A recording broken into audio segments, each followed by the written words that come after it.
Today, I want you to discover the untapped potential of your retirement funds as we reveal the secret loophole about how you can use it to start your own business. So one of the questions I get from people is, wait a minute, Chris, can I actually use my retirement funds to start my own business? And the answer is maybe. Possibly. But there are some caveats, right? You have to be careful, especially when you have money in 401ks and IRAs. Now, if you have your money locked up in a company 401k, you can't do squat with it, right? Unless it's your own 401k, like you're a business owner and you set it up, there might be ways to get it out. But for the most part, if it's locked up in your company, no, sorry, you can't.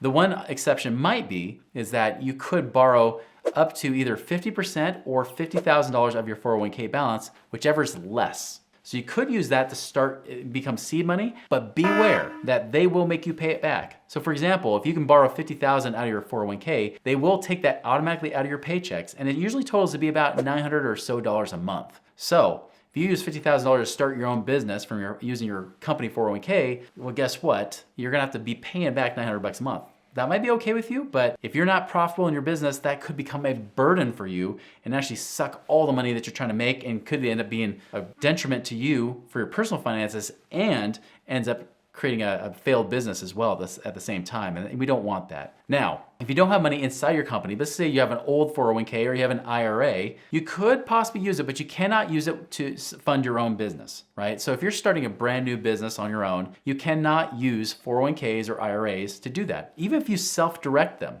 Just so you know, self-directed IRAs allow you to invest in other things outside of the mutual fund world. But the government, the IRS, has made it very clear they do not want you using this to start your own business. So there's really two ways you can get around this, all right? Number one, and this is what most commonly I see my clients doing, is that if they want to use it for business, they really have to ask themselves, well, am I okay with getting taxed on that money? Now understand, if you're not 59 and a half years old and you try to access retirement funds from your IRAs or your 401ks, if you're not 59 and a half, they will charge you a 10% penalty. On top of that, you will pay income taxes on that money because you haven't been taxed on it yet. Now, here's something that's really important to understand. You're gonna pay taxes on this money anyways, right? So many people believe in this myth that your 401ks, your IRAs save you taxes. That is complete bullcrap, okay? You do not save money in taxes in 401ks and IRAs. You just delay when you pay those taxes. So you don't pay taxes on them today, but when you get down the road in retirement normally, what would happen is you pay taxes on when you finally pull that money out. So even though you might be compounding interest tax-free, as you might think, it's really just tax deferred, as they say. It's tax deferred, you're just saving it for later. So even that compound interest now later becomes compounding taxes too. So understand, there are no tax advantages to doing IRAs and 401ks. So with many of my clients, when they start looking at this, and we even start discussing this option, we realize, well, if we cash out an old 401k, well, we're gonna pay taxes on it anyways. Are we okay with that right now? So really the only thing you have to worry about is that 10% penalty. That's the only thing that you will be paying on if you're not 59 and a half. Now, if you're 60 years old or older, you don't even care. It's the same, right? But here's the way around it. If you're starting a business, understand that anything you invest financially into your business is a tax deduction. It's an expense in the business. That's a tax deduction. Later down the road, when you come to tax time, you report it to your CPA,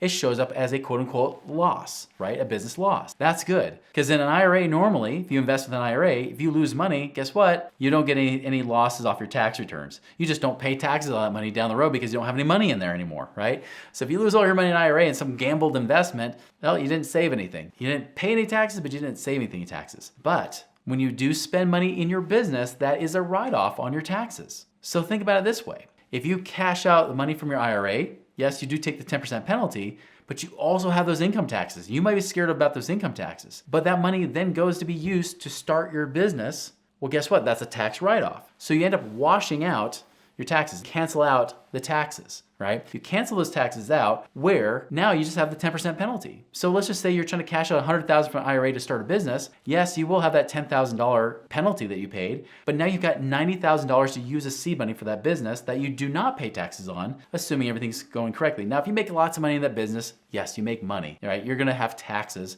as a result of those profits. But really, when you really think about it, this is an expense. This is a great way to use IRA money. So many of our clients will say, wait, if we can use this for a business expense, why not cash out from our IRAs now? Even for the 10% penalty, that's still cheaper. 10% is gonna be cheaper than paying taxes down the road on this money when I might be paying 25, 30+% down the road. I can only have to pay 10 right now? Give it to me. And so they'll use that money to be able to be seed money for their business. So that's a great way you can do that. Again, just know there will be taxes, there can be penalties, but if you do it right and you consult your CPA, which is my disclaimer to you, is consult your CPA before you do this, it can be a great way to reduce taxes on that money that's coming out and use it to help you start a business. But just so you know, normally you cannot move your money into a self-directed IRA and invest in your own business. That's not possible. What is possible, however, is if you buy a franchise. So this is the second option you can do. If you buy a franchise, you can actually use your self-directed IRA. Now, they have a very special code for what they do with that, but you can actually use this money to buy a franchise.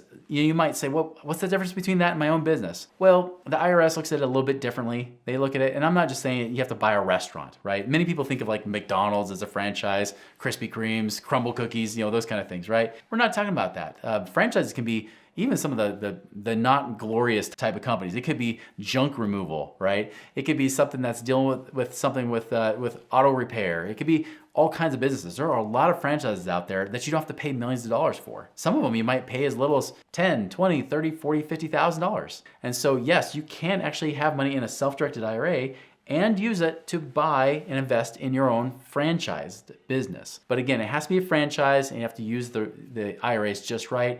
Again, I would recommend consulting your CPA to make sure it works well for you. I've had one client who actually did this recently where they said, wait a minute, I've got IRA money. Can I use this to start money with a laundromat? And they said, yes, you could. And so they started a laundromat business with that. Now, it wasn't easy. And of course, they're putting their own time and energy into it. But what gave them a little bit of security is knowing at least now I control this investment. At least now it's not, I'm just investing this in mutual funds and I hope that something doesn't go wrong with more government drama happening or more issues with talks of recession or inflation or Feds raising interest rates. At least now I can take this money, I can put it somewhere where I control the returns. And for some people, that's well worth having that ability to do it. But just so you know, if you do that inside with a franchise, if you're using the self-directed IRA, it can actually create, taxes. It's still going to create taxes for you. So it can be a great way to grow your business, but just so you know, you're still going to be paying taxes on that money. And so there's different caveats. But again, if you want to look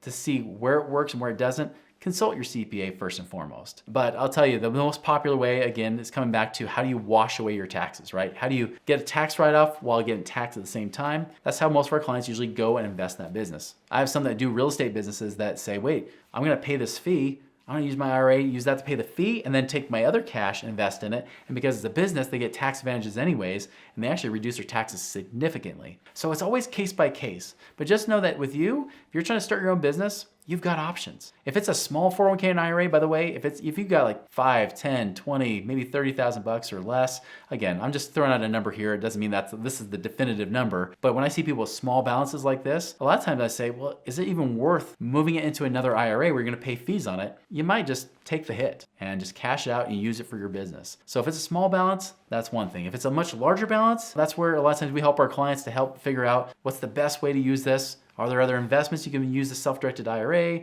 That's where it becomes more strategic. But if it's a small balance, you're probably okay just potentially cashing out. Just talk to your CPA and understand that you're going to be paying taxes and penalties. So anyways, I would love to hear, have you used IRAs to purchase your business or start a business? I would love to hear your ideas in the comments below. And by the way, check out this next video. How often do high yield savings accounts actually pay interest? Check that out.